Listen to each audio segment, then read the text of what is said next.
Man, guys, it feels like we back again, talking about negative stuff in the gaming community, gaming industry, everything in general. It feels like we're not getting away from this.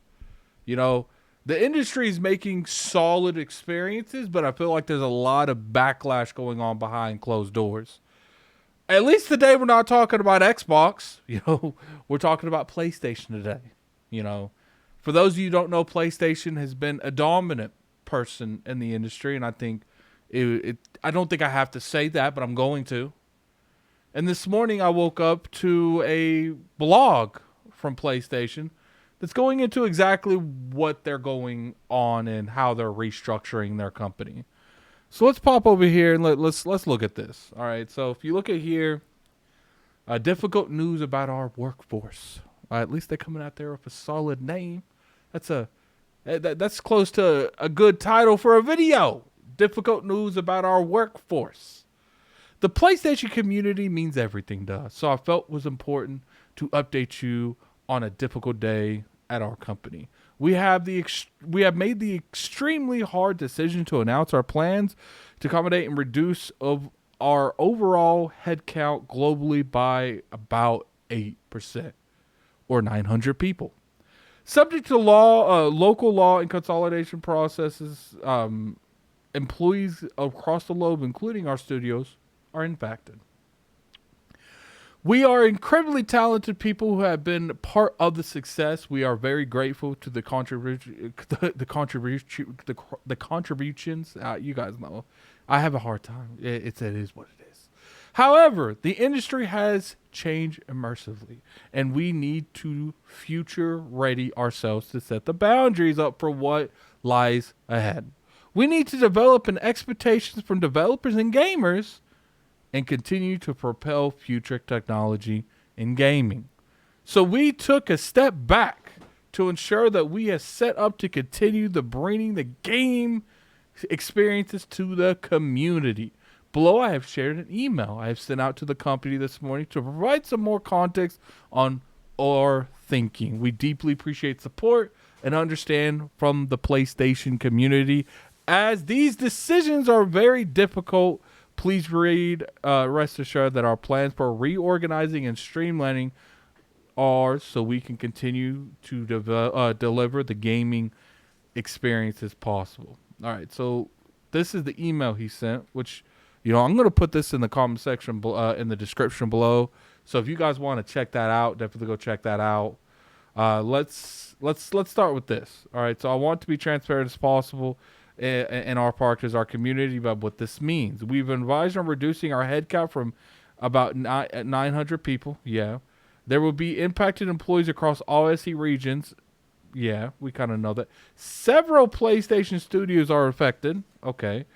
I know that receiving this news will be hard and upsetting and that you are wondering what this means for you. Timelines and producers and how we approach this are very based on your location due to local law and regulations. AKA, if your country lets us get rid of you for no reason, just about, we getting rid of you no reason. That's why I feel like we need to really brush up on how people are laid off across the world. Because it's crazy that you could just wake up one day and you could be gone, but it's really set in stone and society acceptable for you, the employee, to give a 2-week notice, but they can just do this to you at any time, and it's acceptable for some reason. I don't know. The proposed changes means that we will enter a period of collecting consolidated before our final decisions are taken. All employees who are part of the collective may be aware of the few, made aware of the few steps today. So pretty much like if you're getting laid off, you're being let know today. In Japan, we will implement a next career support program. Okay, that's cool. If you're getting laid off, they're giving you a support program. I mess with that. In other countries, we will begin. We've been in conversations about who is potentially at risk and impacted as a result of proposed course of action.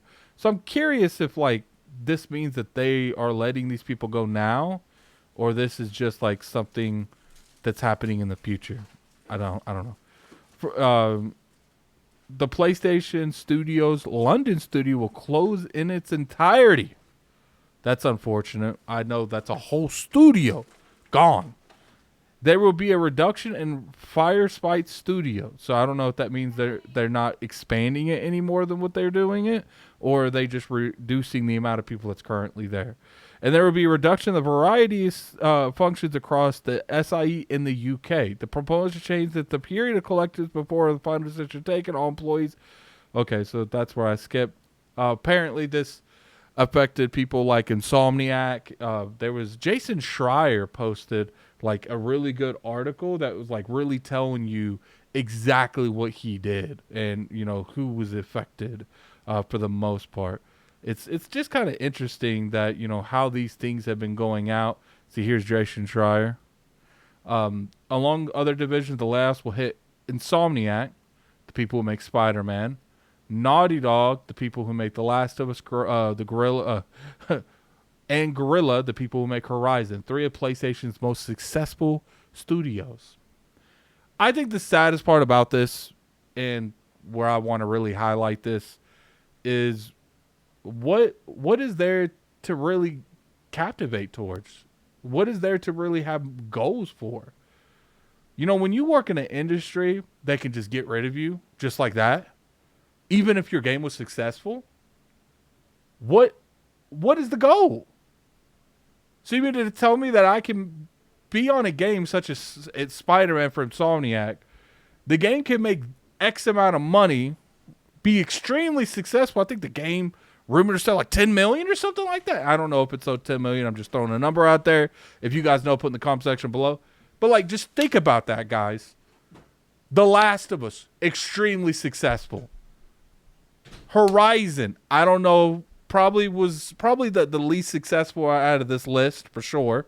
But let's not act like that game's not successful.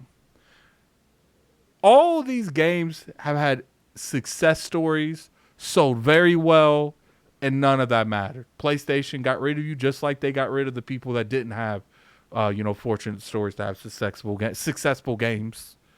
I get really annoyed where I don't know where we're going with this. You know, here's my personal issue. I think people don't realize that this is an issue in general. You know, we're not going to ever get to the point where this is remedied, because the way that the industry functions right now, it functions this way. You know, they want to make more money every pay period. So it would make sense that regardless how much money they're making, once they squeeze as much as they can out of you, what's the easiest way to continue going forward?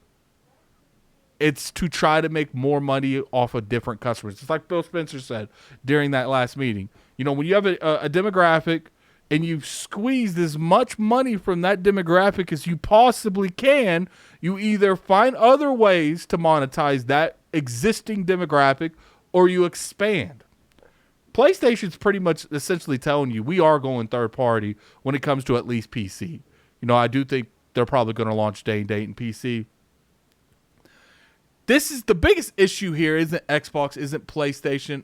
I personally feel like the biggest issue is greed.